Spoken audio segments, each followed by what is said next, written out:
Every empire believes its money will last forever. Every ruler believes his currency carries authority, trust, and permanence. But history tells a very different story.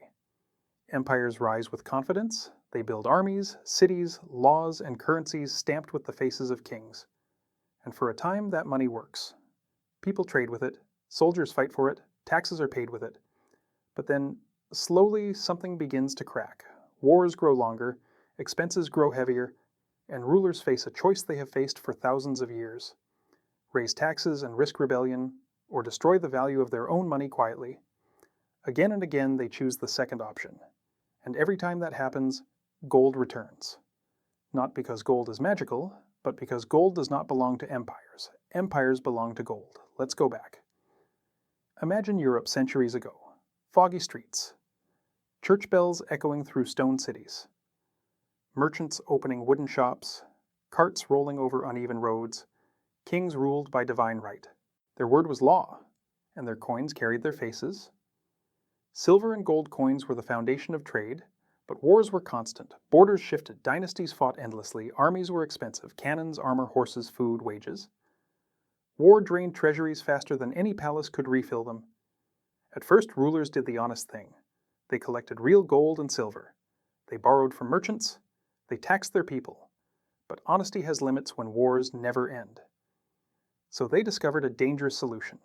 They reduced the gold content in coins. Same size, same stamp, less gold. To the people, it looked the same, but its value had quietly changed. This practice had a name: debasement.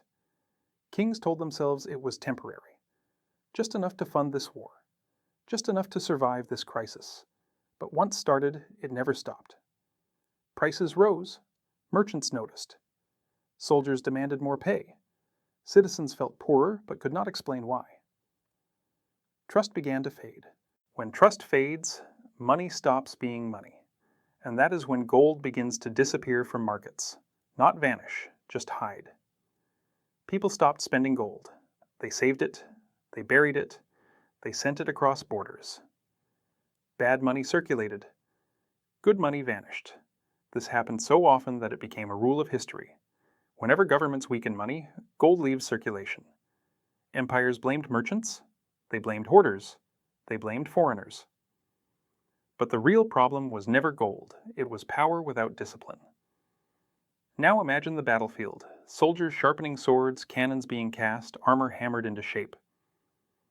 Behind every army stood a financial system.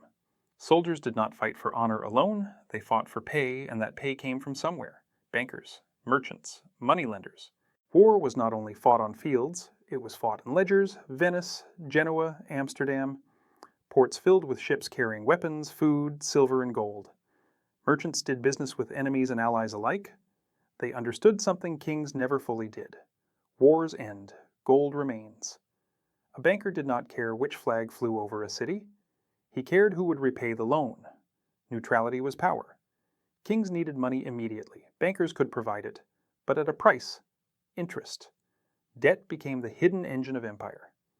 At first, borrowing felt painless, just numbers on paper, just promises of future payment. But debt compounds.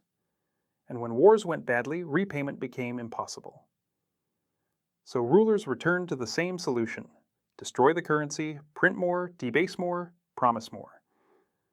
Gold, meanwhile, did nothing. It did not change, it did not promise, it did not obey. It simply waited.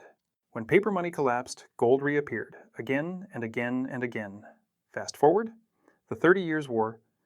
Europe burned, cities collapsed, population starved, currencies failed one by one. Yet gold traded hands across borders.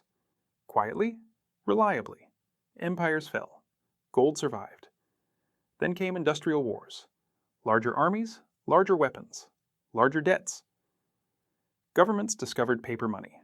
No longer limited by gold reserves, they printed promises. At first, it felt revolutionary. No more shortages, no more constraints. But freedom from limits is dangerous. Paper multiplied faster than real wealth, prices soared, savings evaporated, and once again people ran toward gold, not because they loved gold, but because everything else betrayed them.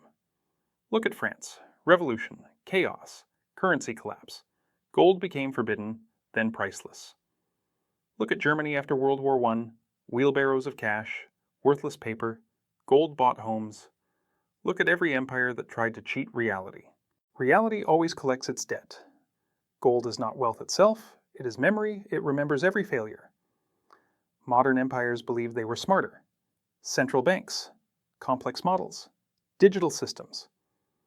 But the behavior never changed. When debt grows faster than production, currencies weaken. When currencies weaken, trust fades. And when trust fades, gold returns. Not always physically. Sometimes digitally. Sometimes symbolically. But always functionally. Gold becomes the benchmark again. Even today, central banks quietly stockpile gold. They talk about confidence. They talk about stability. But their vaults tell the real story. Gold is the final insurance. Because empires know something they never admit. Power is temporary, money created by power is temporary. Gold outlives both.